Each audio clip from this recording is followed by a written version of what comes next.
Hello and welcome to 21st Century Vitalism, the show where we're asking what does it mean to be fully alive in the 21st century. I'm your host, Brett Kane, and today we're going to be answering that question by exploring relationships. So in specific, just to start off by saying, there's a lot of different kinds of relationships, and sometimes the ones that are most easily available are not the ones that fit us the most. And this is going to be a deep dive into the world of polyamory. What this means exactly is that, there's a lot of different ways that it shows up, but essentially that you have more than one partner. Over here in America, it's kind of a taboo situation. We're a very monogamous, partner-based society, but in polyamory, you're kind of free to set your own rules and be able to navigate and explore other humans, and it's a totally ethical and responsible way of living.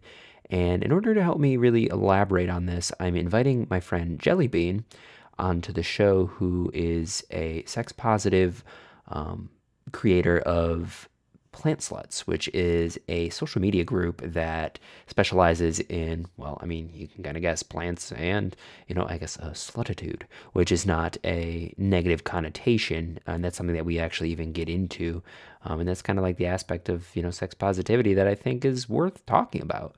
If we're talking about being fully alive, that's embracing every aspect of what it means to be a human, and this is a core part of the human experience. And whether or not you're more conservative or more liberal with your sexuality, it doesn't really matter where you're at, it's all okay.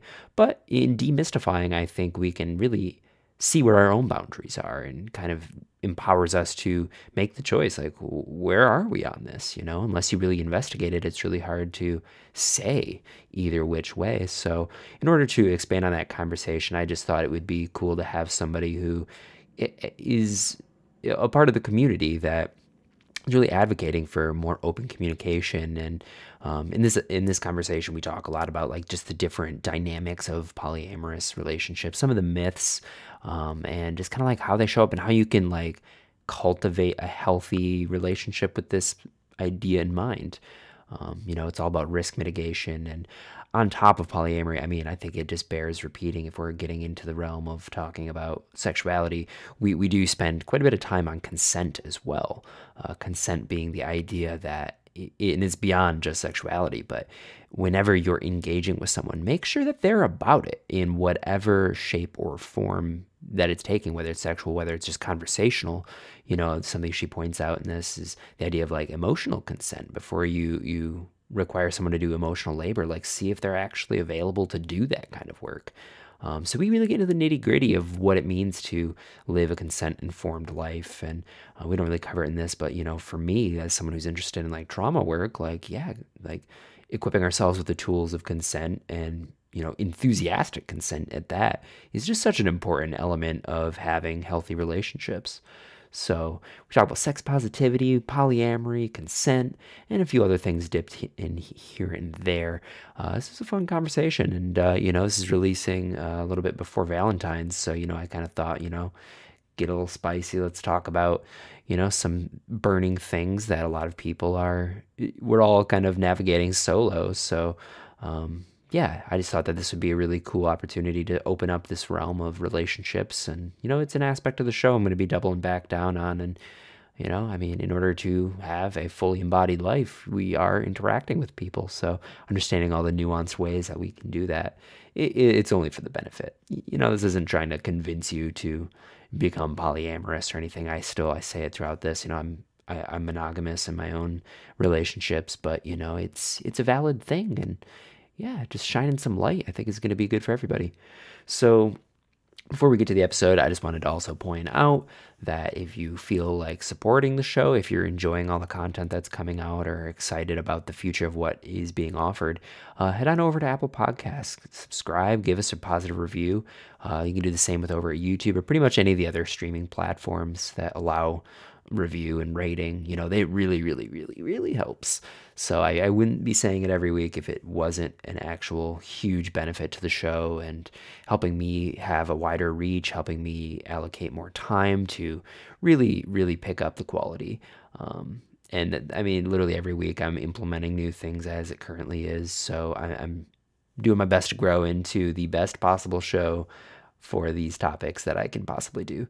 So thank you so much for those who have already supported, who've already done the said things, who've been showing up every week. I really do make this show for you, and I appreciate everything that you've done so far. So yeah, without further ado, please welcome Jellybean to 21st Century Vitalism.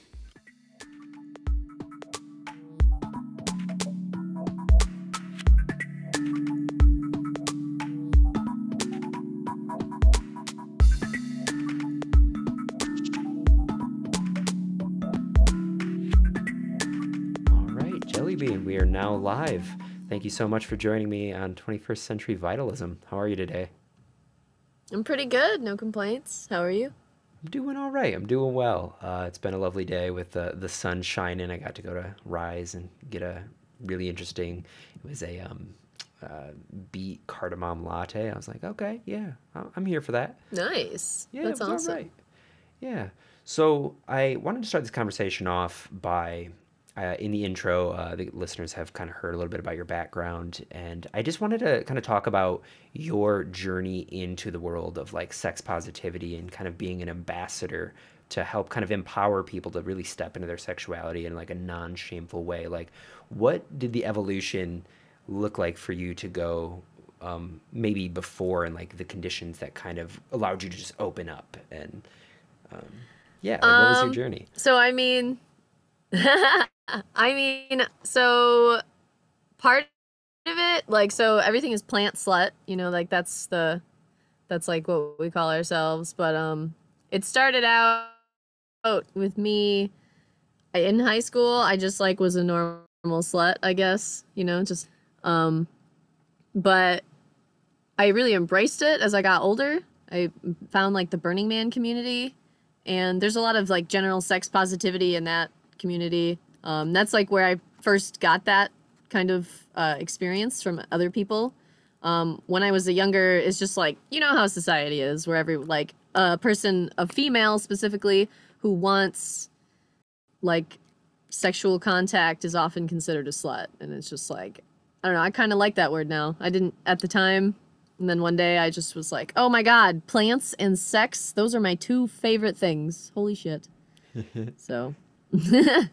Yeah, it's kind of cool, like the reclamation of the word slut, you know? Like, I mean, there's even the book, like The Ethical Slut as well, which kind of like reframes, you Yeah. know? And I think that there's definitely something to it in terms of like, we're human beings with very human impulses and desires, and our Mm-hmm. current society just kind of like makes people feel ashamed, and they've like isolated people from one of the most For sure. essential human elements, you know? It's like one of the most basic things, you know? So I definitely really appreciate your platform. I love the merging of like a slutitude and like plants. I think Yeah. that that is such like a right, like the fertility of plants and that. And um, Yeah. as you were really stepping into this, did you notice it, like, were there any like points of resistance that for other people who maybe like, yo, I really identify through this and this is really speaking to me? Is there any like points of resistance that you had to go through and like push beyond that maybe offered some like advice for other people? Um, yeah, honestly, for a long time, I mean, I still don't really think that anybody gives a fuck about what I have to say. Just like in general, I feel like, but that's part of the same thing for me too, is that I don't care what people have to say and they don't care what I have to say. And it got to a point, I think it was like a job I worked, where I had a lot of coworkers who all came to me to ask like sex questions. For some reason, they just felt comfortable with me about it. And it took me a real, like, I thought that everybody talked about this after a certain point. Like, I was just like, oh, everybody comes to me. Maybe they talk about this with everybody, but they don't. They come to me to ask about it because I'm like, they're comfortable with me and I'm really open about that kind of thing. I think that being open about stuff that's like taboo is honestly really important. Especially like as we age, like this Grand Rapids is like a pretty conservative area compared to where I'm from, Chicago. Mm. In Chicago, they focus a lot more on like sex education in public schools because like abstinence only education, like that stuff doesn't work. It's like proven time and time again that it does not, like horny children do not stop fucking each other just because you told them not to. So it's like really important to teach people stuff like that. That just like I don't know. It used to not be like that. Now we're trying to open it up to that kind of thing. Yeah. So how did this kind of evolve into like the burlesque show that you do through Plant Sluts? Because I know that that's kind of like a big part. That's kind of how I actually heard about your platform. Was I had some friends who were really active in attending. And when did you Yeah. decide that like this internal orientation could actually be an external expression? Well, honestly, my friends and my group of friends that I just like hang out with, there's a lot of like flow artists and general performance artists, like strippers and all sorts of crazy performance artist opportunities between us. So it kind of just like it felt really natural. I've always been a performance artist since I was like 18 or so, so it's just like it seemed like a natural next step as a method. Initially, it was just like a body positivity. Like I was sharing my own photos, and then other people were like, "Oh, can I send you mine?" So I was like, "Okay, let's do that. Yeah, it could be anonymous, or I'll give you credit, whatever you want." And then people were like, "Do you have meetups? Like, what do you do?" And I was like, "I don't know what I do." So eventually, it got to a point where it just seemed like such an obvious next step for me and the group of people who do it a lot, you know. Yeah. It's kind of fascinating the idea that like you were just showing up as yourself in like the most authentic way possible, and you kind of became like a rallying beacon for other people who were feeling that way. And I think like the permission to be, like okay with like the body positivity, like Mm-hmm. you gave people permission simply by existing, and that's like a really beautiful thing, especially in such a Yeah, conservative honestly, area. a lot of people, especially up here, have told me that. I moved to Grand Rapids in like 2012, I think, and that was when it just like in Chicago, maybe I think it's not specific to Chicago. It's just in urban centers, people are a little bit less preoccupied with what other people are doing in the sense that like we all get on the bus and we all sit next to each other, and I still have to do my homework. I still have to get home. Like I don't care what this person next to me is doing. So it just here it seems just it's a different environment. Like I don't know. The conservativeness really plays into how uncomfortable people are sharing regular daily things. Like I know I've met people up here who are afraid to go get tested for STDs because they're honestly like afraid that they'll find out they have something, and I'm like, "No, don't be ashamed. Like it's a normal thing. Honestly, it's not like ideal in the situation. Like nobody wants to have like a sexually transmitted infection, but like it's a normal thing and we should all just talk about it. Like Yeah. who gives a fuck? I don't Yeah. know." Yeah, there's no like shame around getting like a cold or, other things that are transmittable through people, but it's just, I mean, this Mhm. entire society has so much shame wrapped up in it. And I kind of think that that's a big part of like because they sell it to you, so they make it taboo so that they can like use it in marketing, and like if it were more Yeah. normalized, it wouldn't have nearly as much power. It'd have power, but like it wouldn't be, Yeah, that's true. they wouldn't have like channels that they like allowed sexuality, you know. Yeah, for sure. Sex sells, and if you give it away, then how do you sell it? Like, Right. Yeah, yeah.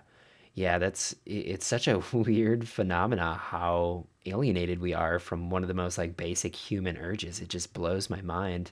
And yeah, it's right. interesting because like whenever you get into this subject with people, you see people light up, right? Like there's like because it's not spoken about, like and everybody wants to talk about it. Yeah, It's for kind of sure. the same thing with like psychedelics is like, the people who have done it are like, I want to talk about this with everybody. It's like the same thing, Yeah, so it's on everybody's mind. It's just a matter of like, are you being real with yourself or yeah. you know? So naturally as a result, as someone who, I mean, you just disclose like you really like sexual contact and all that. This naturally leads itself into like the domain of relationships, So, and I do know that you are married, and Hmm. like openly polyamorous, and you have. Out of all the people that I know of, because I understand it as like a complete system and that it can actually work, but I do know enough, just from being in the same circle, that like I know that y'all handle it really well, Well, So thank you. I mean, because like there's people who don't, like I know enough people For sure. who also like are just really kind of morally irresponsible with it or ethically or just don't Hmm. have like understand the nuance to it. So to start us off on that kind of conversation about polyamory, what are some of the common myths that you hear that you think are maybe the most dangerous or just kind of misguided? Um, Probably the most common thing that if I ever bring up to like a coworker or somebody that I'm polyamorous, they'll be like, "Oh," they kind of immediately jump into the concept that it is all about sex. And like, I definitely have sex with all my partners, but like it's not the main focus. It's three relationships, you know what I mean, that I'm maintaining. Like I have three partners, but it's three separate relationships. They do not There have been occasions where I've had fun with like multiple partners at once, but like it's not the main focus of me being polyamorous is not to just like have crazy group sex all the time. Like honestly, most of my partners at this time are not comfortable in those kinds of situations, like in group sex, and like they don't have to be. It's okay. That's probably the most common thing that people ask me right off the bat. Like, "Oh, Mm, you have lots of threesomes?" And I'll be like, not really. Like probably more than you, but no. Like yeah. Yeah, I almost feel like there's definitely a large swath of people out there who they get like offended about polyamory. Like there's something about it that they're just like, well, I just don't think it's right. I don't think it lasts. I don't think it, where do you think that kind of like initial pushback comes from? Like, well, why are people? I kind of think a lot of it is just like our society is so based in monogamy, and like if a lot of people, just the concept of like if somebody gets married and then they get divorced, people think of that as like a failed relationship, and they don't like take it for that. Like not every relationship is meant to last forever. Like even when I was in high school, I had a partner who like uh we're in high school, we're 17, and he thought we were going to be together forever, and even at that age I was just like, that seems kind of unrealistic. Like I barely know myself. How am I supposed to know for sure that like we'll be together forever? So like I don't know. That's just part. I think it's just monogamy is so ingrained in our society that people are like offended just by the concept. And plus there's a lot of misunderstandings too. Like often people get polygamy confused with polyamory. And Hmm, polygamy is like based, I'm pretty sure it's based more in like religion. And it's generally one man with many wives kind of thing. And like, I, d- I don't know enough about that to like comment on it. That's not what yeah. I do. I, you know what I mean? Just like, I like to maintain multiple relationships. And some people find that to be absurd in the sense that like, I'm not sure how much they actually maintain their single relationship Yeah. for some people. Yeah. Like being polyamorous has opened me up to the concept of like like relationship maintenance is a real thing. Just like active communication, not just being like, "Oh, I thought we were good. We've been together for like 15 years. Like what could possibly be wrong?" And it was like, "Why would you not think that something could be wrong? This is a person you spend every day with or a lot of time with. How like if you're not communicating, you don't know what's going on. Got to talk Yeah. it out." I don't know.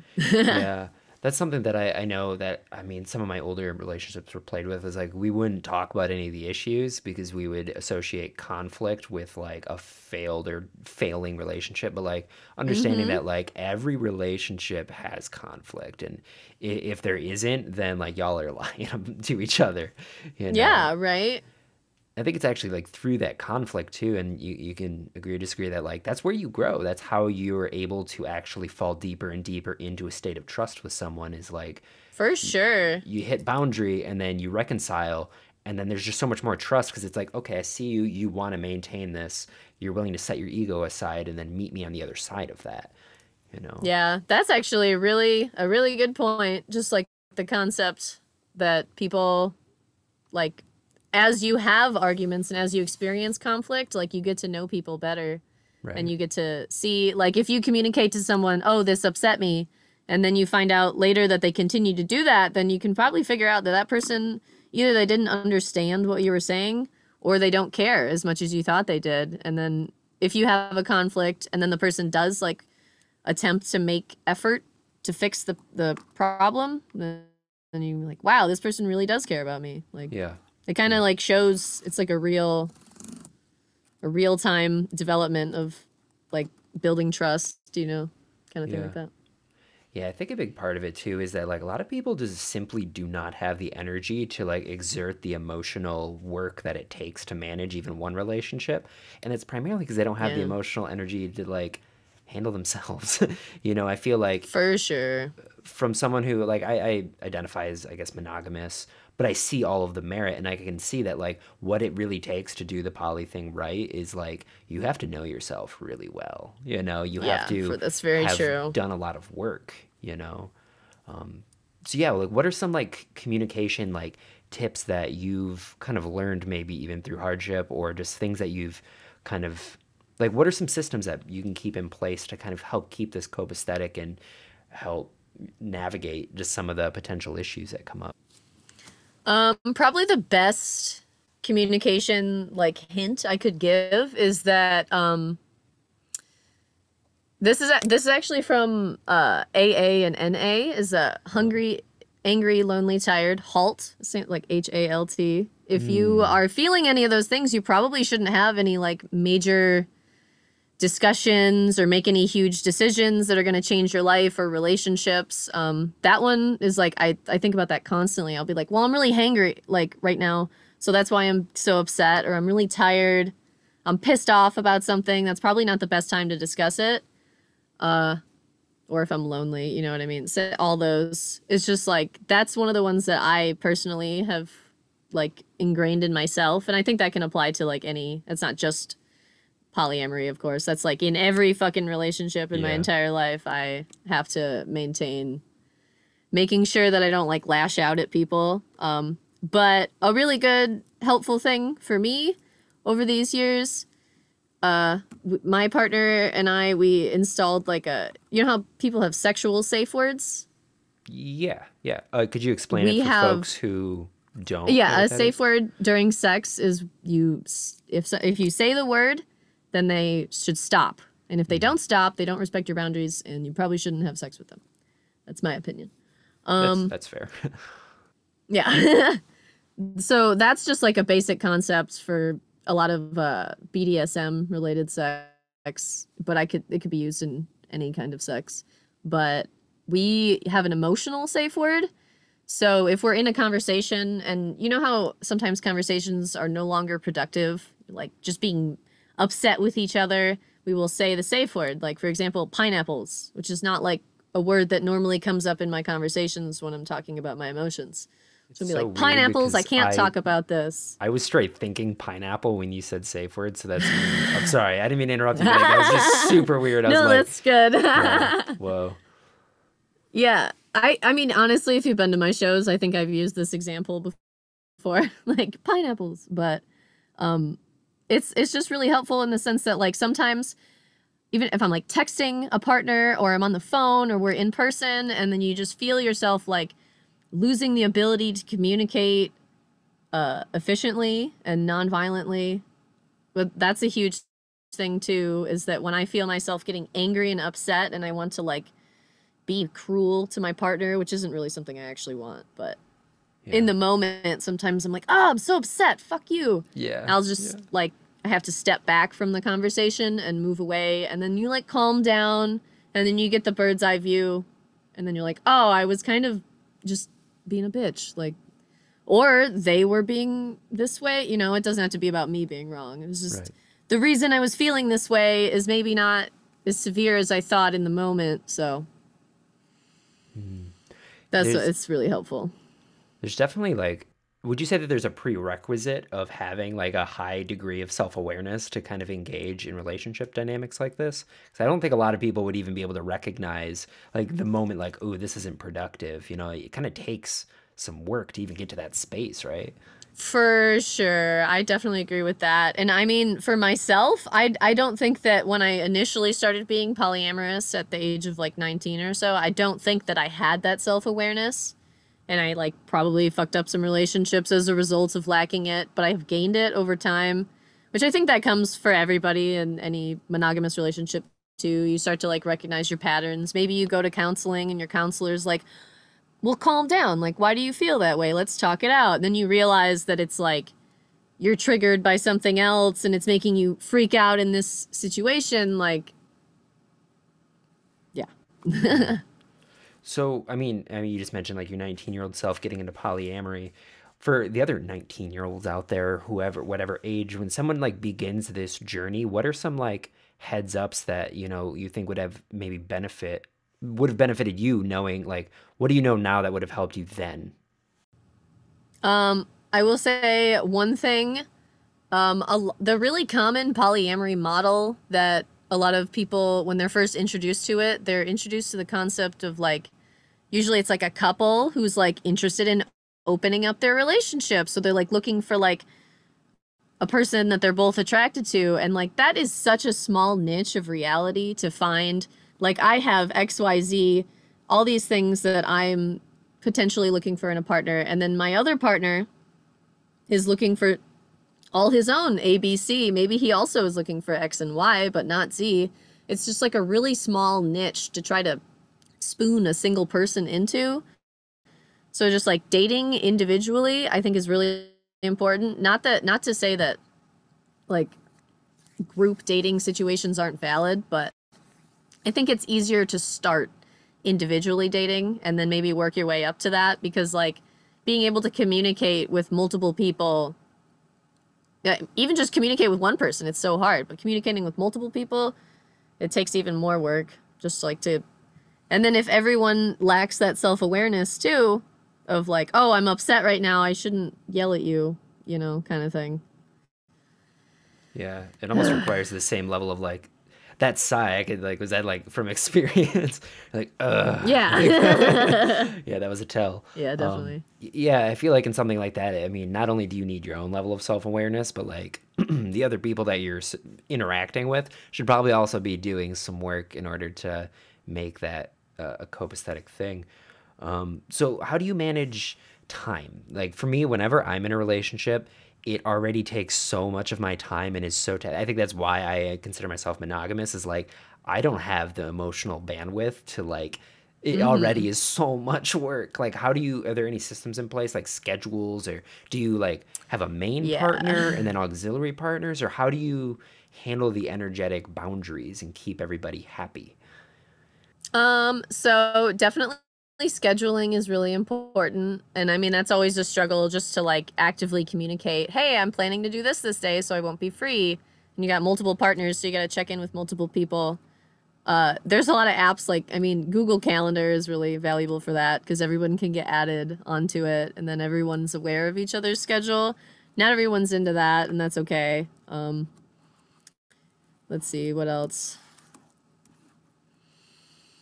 Let's Yeah, I think about guess it. even outside of just like the hard scheduling of like this day is with this person, like how do you manage handling three different relationships, like emotionally speaking? Like how do you, what are some of like the boundaries that you may have had to put up in order to ensure that people aren't feeling like unseen or Mm-hmm. unappreciated, like that's like natural human inclination. So right now I live with one of my partners. I have previously lived with two of them, and that was really hard in the sense that like your home is like your safe space, and when you have two of your relationships in it and they're not dating each other, they're only dating me, it's just like I was like a responsible for so much communication. It was a lot of work. No longer do we live together, and like things change. I think that's totally reasonable. I don't think that it's a failure in the sense like I'm still in that relationship, the partner that moved out, but I don't think that that's a failure in any way. We just, over time, we realized that this situation did not work. So, I mean, like, currently I live with one partner, and then I have one partner who he lives not too far from me, and then the other one lives long distance. So, with that partner that lives long distance, I spend a lot of time, like, virtually, like we send each other pictures and things like that. I get a lot more individual in-person quality time with the partners that are local, of course. Just, that's natural. But like me splitting my time has gotten a lot easier now that we all don't live together, in the sense that like my time, I get home and that's my time that I'm spending just at home. There's no extra expectations to like entertain multiple partners. It sounds like it would have been so taxing to try and like especially if they're not together, then like I don't know, were you like finding like, okay, I'm gonna cuddle with you for a little bit, and then I'm gonna go cuddle with this person, and now this person wants some more cuddle. Like, how did you Yeah, manage and that kind of that? thing, yeah, that kind of thing, when you think about it, like on paper, you're like, oh, well, just half the time I'll spend with this person and half the time I'll spend with that person. But there's so many things, like everybody has a job and like we all have to do chores. And sometimes I'm sitting on the couch, I'm not cuddling anybody, and it doesn't really count as quality time for either partner. But sometimes somebody will get jealous. They're like, oh, you hung out with them.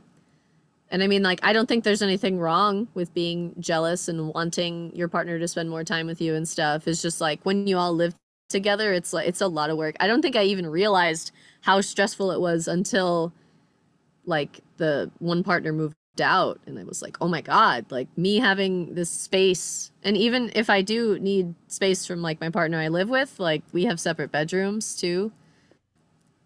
Mm, That helps a lot too, yeah, to just like separate your immediate spaces so that I still have a safe space.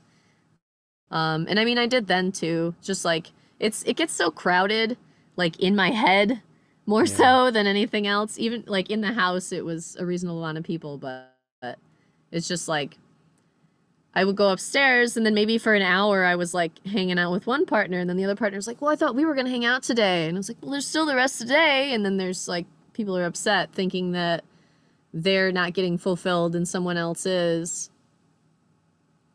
do you It's just, find yeah, a lot of communication. yeah, do you find that in some of these situations that jealousy is kind of always an undercurrent, or is there dynamics that it like where do you think like the jealousy plays in? Because I imagine that does play in for every, it is a natural emotion. So how do you hmm handle that in a dynamic like this? Well, I don't want to say that jealousy plays into literally everything. Maybe it does for some people, but like a lot of the times, for me, there's I want to call it the opposite of jealousy is when you're like secondhand happy for somebody. So Mm, there, I have a partner, he's dating someone now, and like she's so sweet to him. She like spends a lot of, I can tell that they spend a lot of time texting and things like that. Like I'm very happy about this. Like the word is compersion, is that's well, happiness that's on behalf of someone else. So like it gives me warm fuzzies on behalf of my partner that his partner is paying good attention to him, you know. mm, So it's like people always talk about jealousy, but they don't talk about how you can actually be happy like for other people in that kind of way. And I mean like I think it's easy to get jealous if you feel like you're missing out on something that the other person's getting. But really the solution there is to bring that up to your partner and be like, I feel like I'm missing out on this. Could you try to accommodate my needs? And everyone has different needs, and like have you ever heard of the love languages? The five yeah, love languages? yep. Yeah, those are extremely beneficial, I think, in any relationship, but especially in my polyamorous relationships, to know I have one partner that is really big on quality time. So that's how I try to spend my time with him. I have another one who's big on words of affirmation. So I like have to make sure that my words are kinder and nicer. Um, just like more compliment sandwiches, you know what I mean? Like if I'm bringing something up to that partner, I have to be a little bit more patient with my words in the sense that he's a little bit more sensitive to just not necessarily to criticism, but like is just he needs more words of affirmation, and there's nothing wrong with that, you know. Yeah. I'm really big on gifting myself as a method of giving affection, and acts of service is the other one too. I definitely like to do that. I don't know. I forgot where I was going with this. Sorry. No, that sounded about right.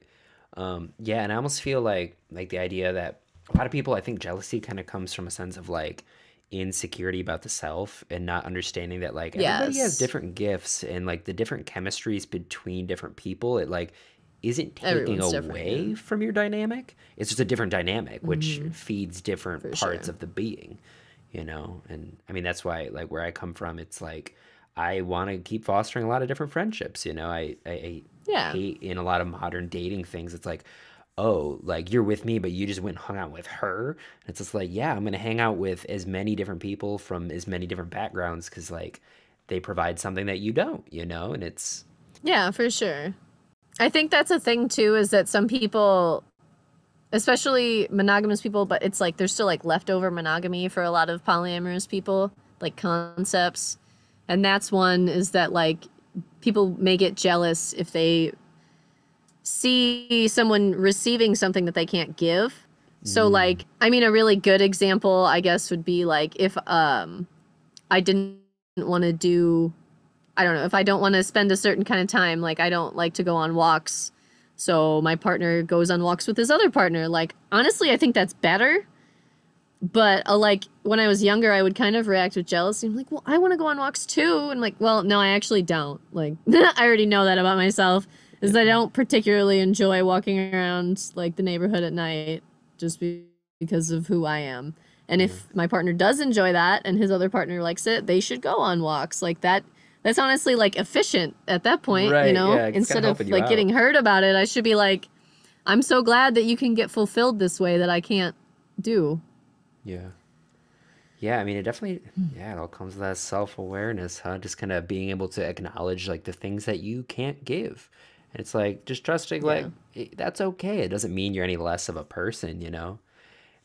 Yeah. As we're having this conversation, as I'm like imagining it, like this really, it seems like it more than just like a style of relationship. Like it is like a lifestyle, and it's also like a practice, and like it's a way to Yeah. grow, you know? Like it really Yeah, puts I the think so. pedal to the metal of like, I mean, Yeah. if you're like spiritually inclined, you know, this is really going to be dredging up a lot of different things, you know, that you might Definitely. not have had the opportunity to face, you know?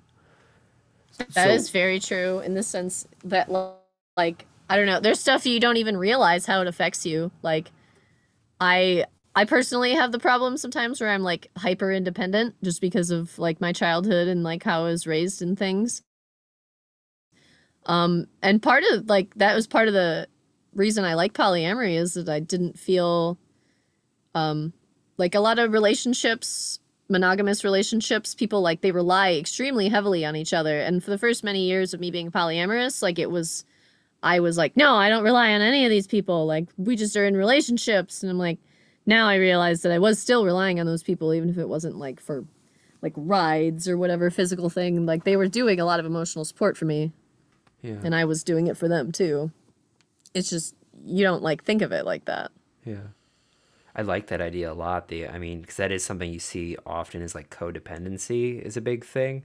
And the idea of like, okay, so they can get some of their needs met elsewhere. So that takes like a little bit of energy off of me, which I could totally see Mm-hmm. freeing up the energy for you to like show up to other people as well, you know, because it's just not Mm-hmm. as intermingled. That's pretty powerful. Yeah. And So, I mean, honestly, I don't even think there's something, I think there's a threshold of like codependency before it can be toxic too. mhm, So like, I think there's plenty of polyamorous like people out there who have some form of a codependent relationship. And I mean, some of it might be because they have kids with somebody. And I mean, like, you have to like co-parent, you have to be codependent in certain ways to make certain situations work. Like some people are disabled and they have different entire realities than I could ever imagine. Like, it took me a long time to be okay with the concept of like codependency, but now I'm seeing it as it has its own value, just like everything else does. It's just like there's a threshold, you know, too much of anything can be a bad thing. And mhm. that's one of those. Because I don't know. I just like monogamous. I feel like a lot of times you hear people talk about polyamory. They're kind of like, oh, it's better than monogamy. And like, I don't necessarily think that at all. I just know that I'm not monogamous. But Yeah. I recognize that many people are. And I just don't feel I can tell them that they're doing it wrong because they're more codependent than I am. And if it's not toxic, it's not. Like, that's not up to me to decide, you know? Right. Yeah, I think that that's important too. It is a spectrum, right? Like the codependency, like we are human, Yeah. like we are social creatures. We lean into each other. And I think that that's like that's a positive Mm-hmm. thing. And I'm glad that you even brought up the fact that like you don't like judge monogamous folks because I know that that is kind of like a reoccurring meme that I've witnessed is some people kind of use it Yeah, as like a high definitely. horse where they're like I'm poly therefore I'm like less, you know, jealous and I don't experience like, you know, it's just like this weird kind of gross. I want to say I started like that, you know. Yeah. I thought it was like the answer to all my problems, and now it's like now I have a much more realistic understanding of like what polyamory is Yeah. and how different it can be for everybody. Same for monogamy, how different any relationship can be. Right. Right. And there's nothing wrong with it. Yeah. So what are some good resources for the folks out there who are like, this is really speaking to me. Like I want to try this, but I really don't want to like create a bunch of trauma and have drama. Like what are some like prerequisite like reads or podcasts or speakers, thinkers, like who would you suggest for people who want to go down this path? So honestly, I think it's one thing I think is really important is to not get all your information from one place. I feel that when I started, I like The Ethical Slut is a book you mentioned, right? Like that was my like Bible initially. I felt that all of the answers must be in this one book, and now like no single person has all the answers, you know what I mean? So like getting a variety of resources is really ideal. And there are a lot of different books, like Ethical Slut is one. I think there's more versions of it too. They update it on occasion as they think of more things. There's one called More Than Two. That's a really good book as well. I find a lot of really good information, honestly, from like Facebook groups that are based in polyamory. There's a lot of discussions that happen actively, and it makes you just like consider more perspectives. There's a lot of websites too that are really good. There's one called unicornsrus.com. That one's really good, especially for like people just starting out and they have their own existing relationship and they're looking to like add someone to it. That's like a really good resource for those people to understand like the concept that like finding your perfect puzzle piece to fit in between you is like such a crazy concept. It's pretty rare, but that's the most common trope of polyamory that people go for. I've learned so much just like on social media. There's a lot of really good people out there. One I've been a really huge fan of lately, I think her name is Lavolica. I'm not sure if I'm pronouncing that, honestly. I've only read her name on Facebook. I can send you a link to her stuff, but she offers a lot of perspectives that are like, she's like, this is how I do it, but here's the other options. And if you looked at like a map of all the types of polyamory, like there's so many. There's like relationship anarchy, there's solo polyamory, there's triads, there's group relationships, there's like people are in hinges. So it's like they both date the same person. That's called a hinge or a V.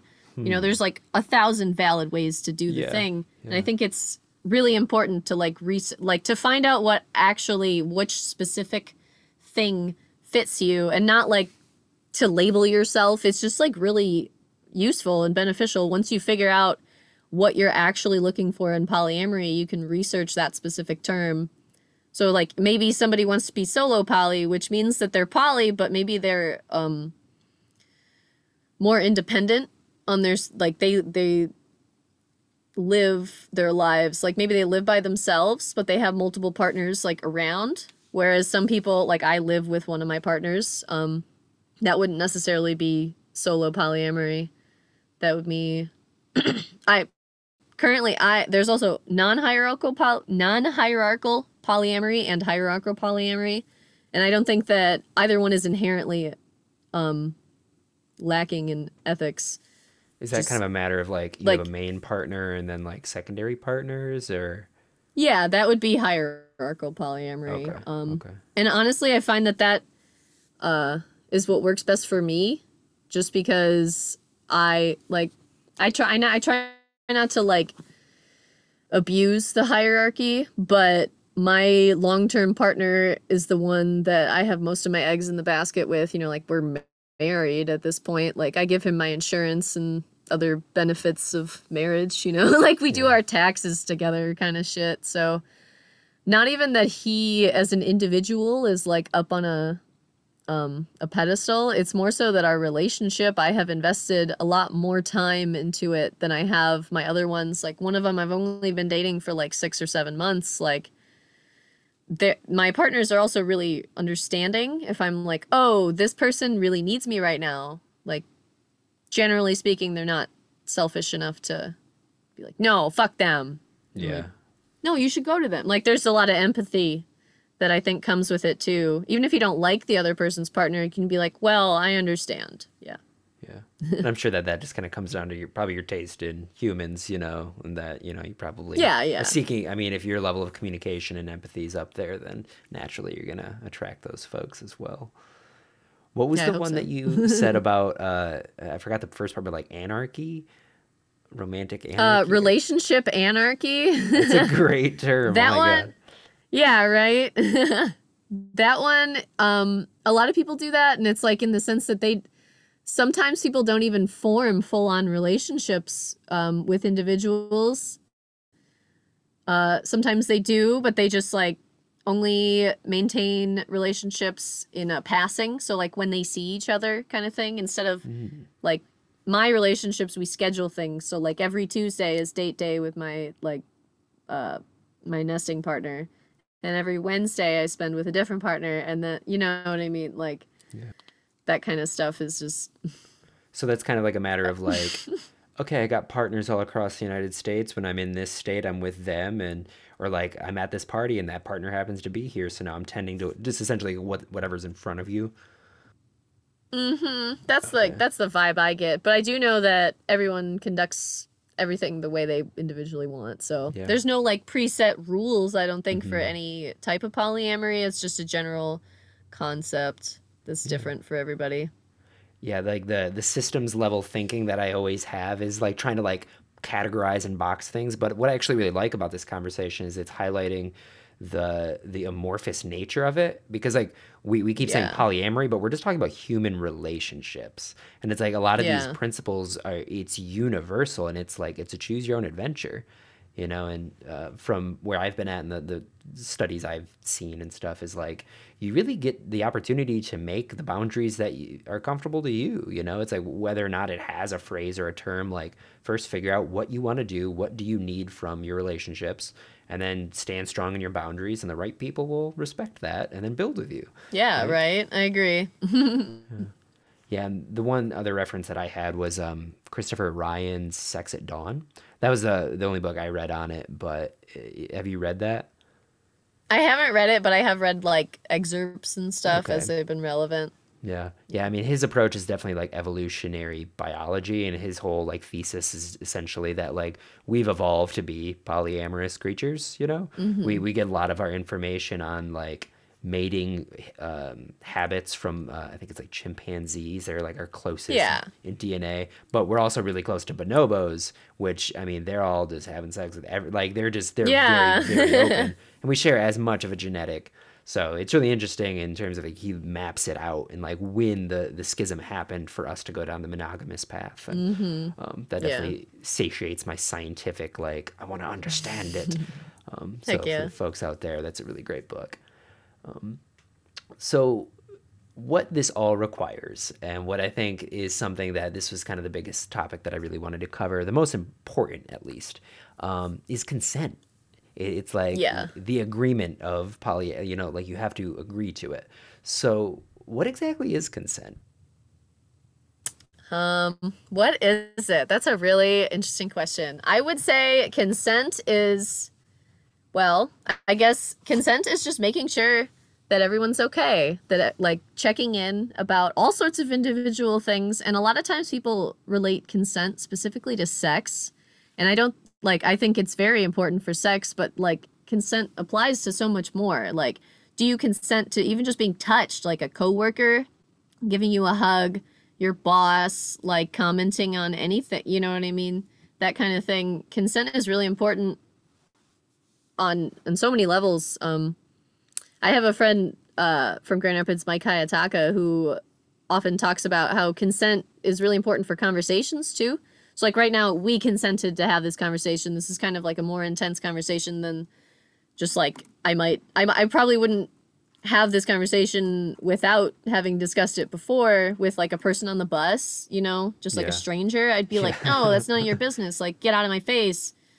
But like, I don't know. You ever been at like a party and somebody's like really drunk and then they really want to tell you all the terrible things that have ever happened to them, Oh and God, then you're just like, too many oh, times. Yeah. yeah, and like that person should they probably need help and there's nothing wrong with that. Like they need to express themselves. They just should ask before they do it because like dumping all that on people, that's emotional labor. Like to just expect emotional labor from people isn't really cool.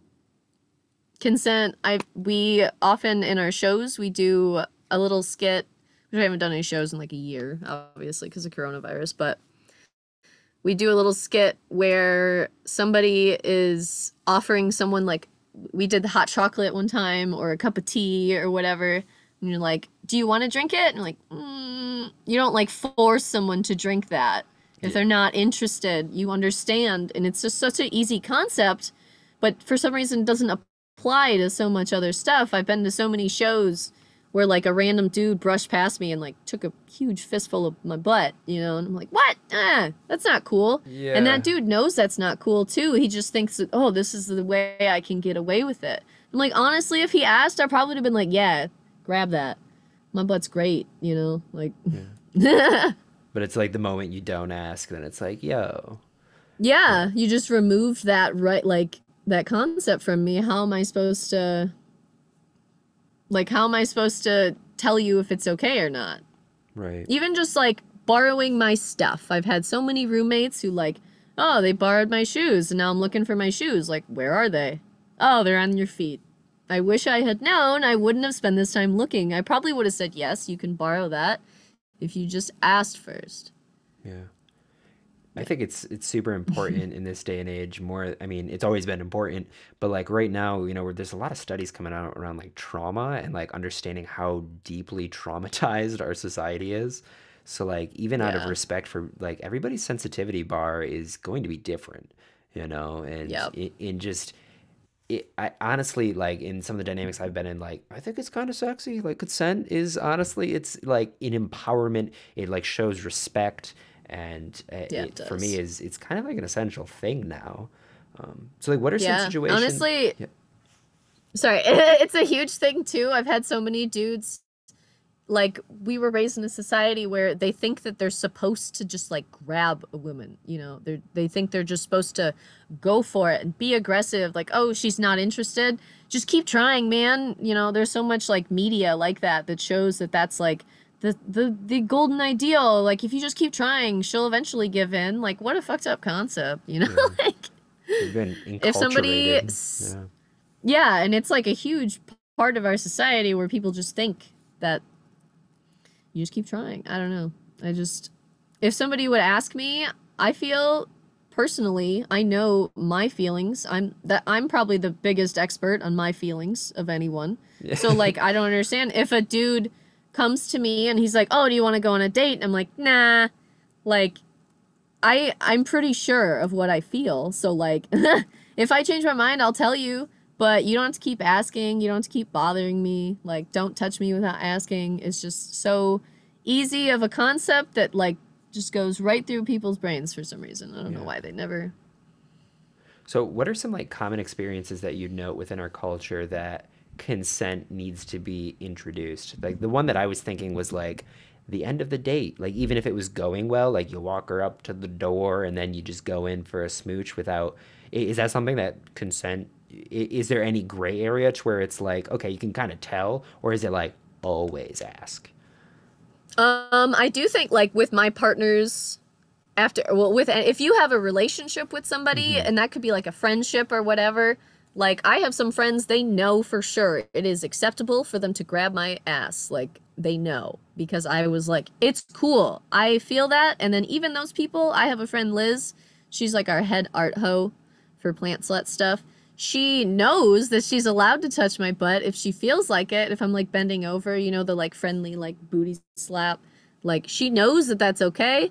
But if we haven't seen each other for like a year, she'll still ask and check in, you know. And I really appreciate that. But if she didn't, I would be like, oh, that's Liz. And if she did and I didn't like it, I would just communicate that. And then personally, I know that a lot of my friends, I can trust them to like listen to what I have to say and then move forward with that new information. Like, I don't know. A lot of my friends do check in, but if they didn't, I would feel mostly comfortable. And the people I wouldn't, I would just be like, hey, I didn't appreciate that right after. And depending on the crowd you're in, obviously, I have some friends who aren't so good at it too, but a lot of them are still working on it. I think that it's a process. There's definitely like a learning curve too. So like sometimes if somebody accidentally, maybe they like unload a bunch of stuff on me emotionally and I'll be like, hey, I don't have the spoons right now, but I'll like come back to this. I can't do this right now. And then a lot of times they're like, oh, I'm so sorry. You're right. I should have asked first. It's like, hey, it's cool. You're learning. We're all learning. We're all in the process, you know. Is there any state or condition where even like expressed like yes is invalid? Because I know with like alcohol things get a little dodgy, but I'm not really sure on like what does that line look like? Um, so we always at like certain at my events and stuff, I try to call it enthusiastic consent is your ideal standard. If somebody says yes and they're like, you can tell through somebody's body language and they're like, well, okay, like that person, you maybe like just because they said okay, it doesn't necessarily mean that they're okay with it. Not everyone is as good at communicating their feelings as each other. I think it's really important for us as individuals to try to like read that. If our friends are uncomfortable, like maybe I should notice that. You know, my friend said yes because everyone else in the room said yes, and they don't want to like be the one person left out, but like it's okay. There's nothing wrong with them not doing whatever thing everyone else is doing. You know what I mean? Mm-hmm. And I mean, that applies. I remember being a lot younger, like smoking weed, you know, you hand a joint to somebody and then like you could tell some people are like uncomfortable. And they're like, well, everyone else is doing it. I should too. It's like a weird peer pressure thing. I think it's really important to look out for that in your friends and be like, hey man, just checking in. If you're actually not comfortable, like that is totally cool. There's no requirement for you to do whatever. And I find that would happen at like plant slut, like group photo shoots a lot.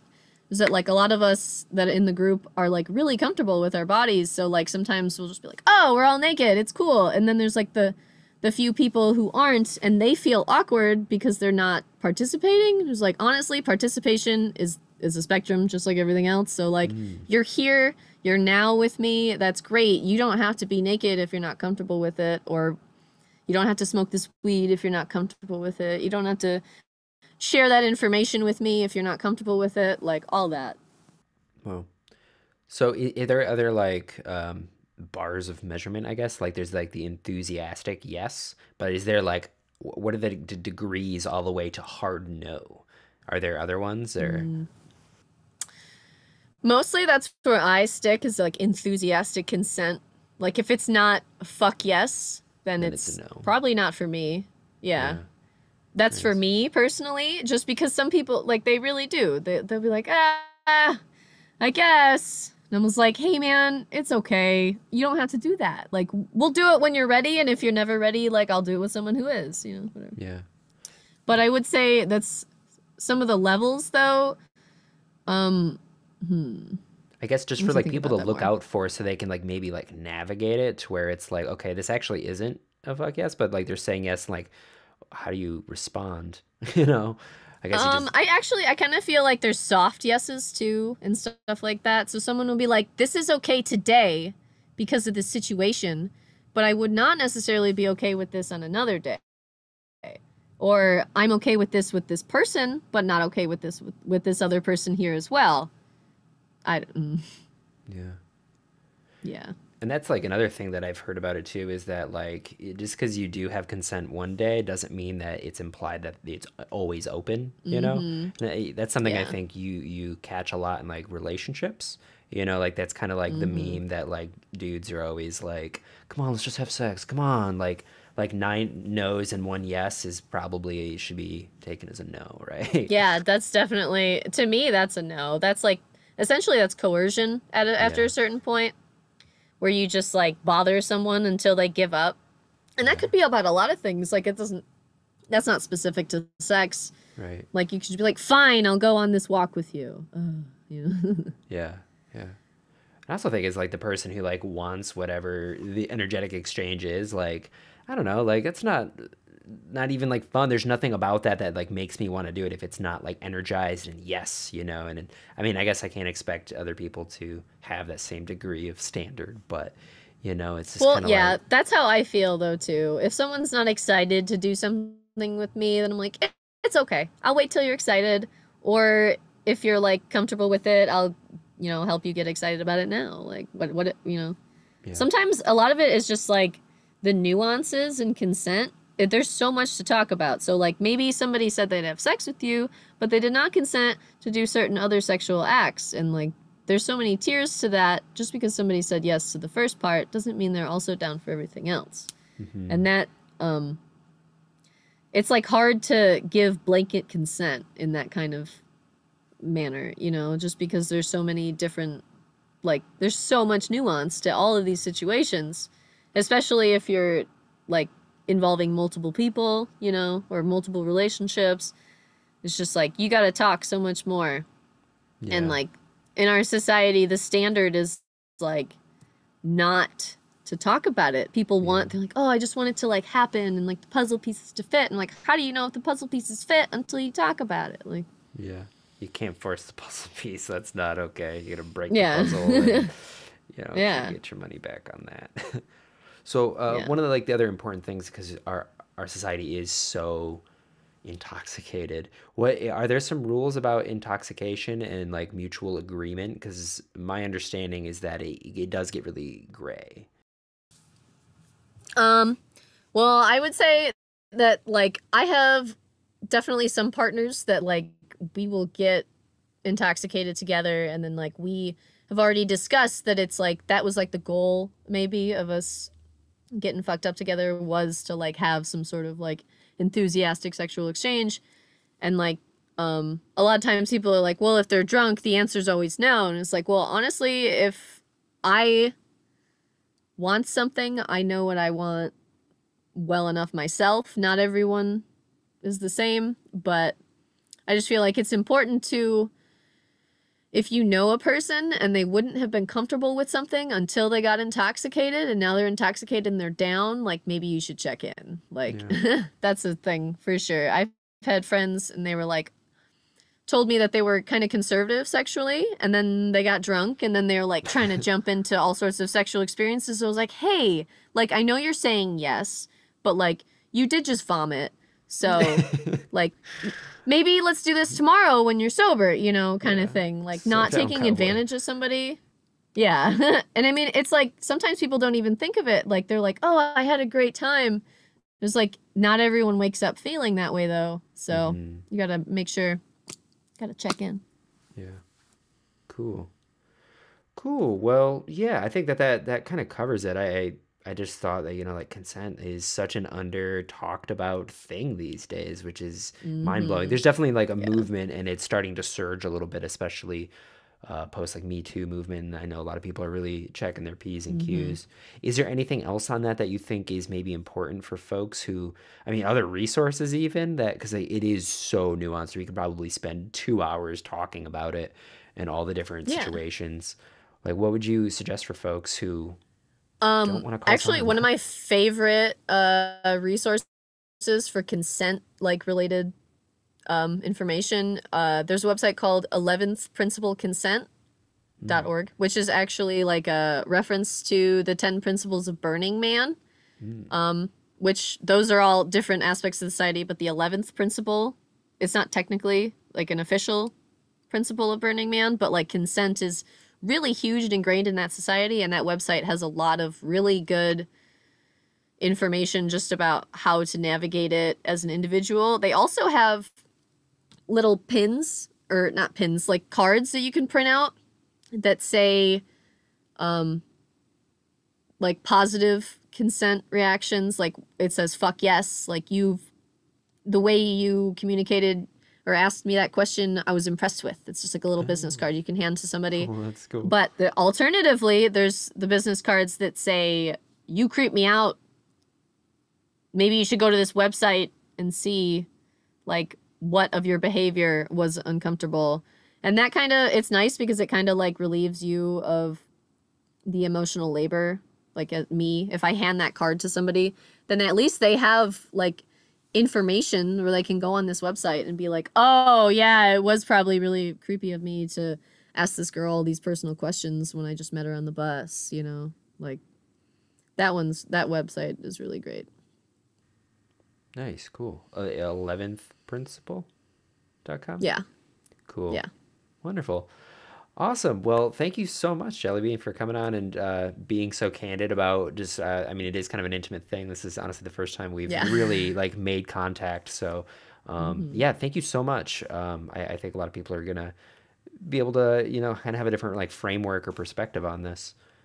Huge help. Heck yeah. I can't wait to hear the podcast too. Awesome. I'm excited to hear your other stuff too. Yeah, wonderful. Well, thank you so much. We'll catch you soon. Yeah, thank you.